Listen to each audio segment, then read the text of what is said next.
tell you, coming up next, we're going to have the pundit pit, and we have a great group that's going to be coming at you. I believe they've been assembled in the green room.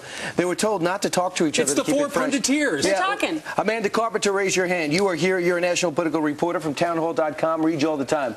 Stephen, no IFB, but okay, don't raise your hand. Stephen Baldwin is there. He's Come on in, guys. He's representing Come on the family. into the studio. Josh Gottheimer is there, a former senior advisor to Hillary Clinton's campaign. Here they come, ladies and Bernard gentlemen. Whitman always does a great job, former pollster to President Clinton. So what better a group of four could you possibly have to hash it out, to thrash about on Fox and Friends than these four? As they enter studio As they enter in silence. We're going to start this in about 2 minutes. In the meantime, is it a hoax or an anti-McCain attack? A woman out in Pittsburgh says... SNL slams Sarah Palin again, but ignores Joe Biden's gaffe. CNN admits to treating Palin differently, but edits out that footage, never even airs it. And even Dan Rather, a big liberal, says that the bias is out of control. Is there any doubt that the left and the mainstream media is pulling for Barack Obama? Let's ask the pundit pit. They're smart and angry. Amanda Carpenter, national political reporter, Town Hall. Stephen Baldwin, he's got his own radio show as well. Author, wonderful person. At least that's what he tells me in all my reports. Josh Gottheimer, former senior advisor to Hillary Clinton's campaign, and Bernard Whitman, former pollster to President Clinton. Bernard, you're not shy. Tell me right now, you don't sense the bias here. Hillary certainly sensed it. Brian, you're going to be very surprised.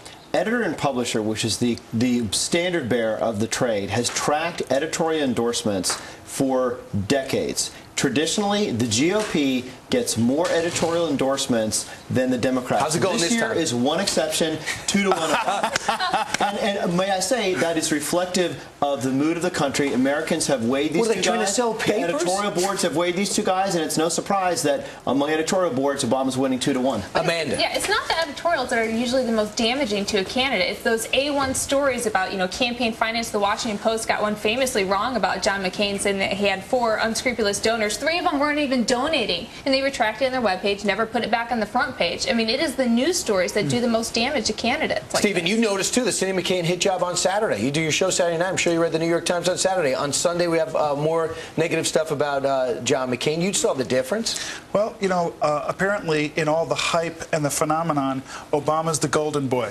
We've seen that it's a little bit weird what's going on.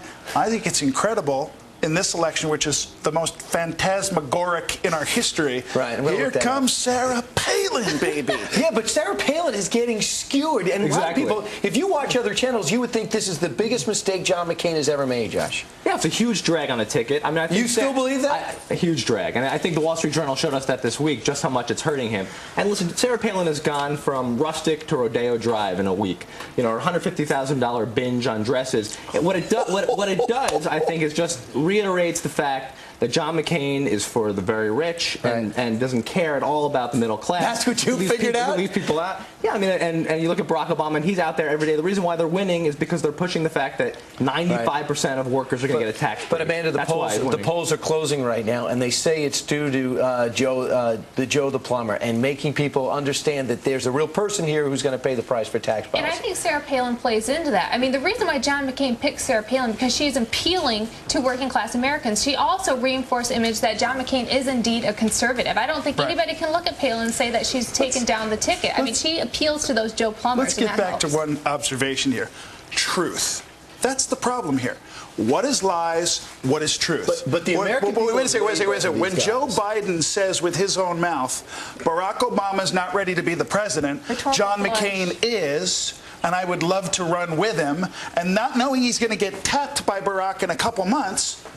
And all of a sudden, that's not John McCain. Well, that's what I'm talking about. That, right? But that's what I'm talking about. Here's what's gone on. 6 weeks ago, these two guys were tied. 2 things happened. 1, the bottom fell out of the economy, and 2, we had a series of 3 debates. The American people had a chance to weigh these guys mano a mano. And we'll see. Each debate. And Bernard, the weird thing is, we're going to get some break. We're going to have more with you in a second. But you know how polls go. Investor Business Daily says, having said all that, it's tied. Back in a moment.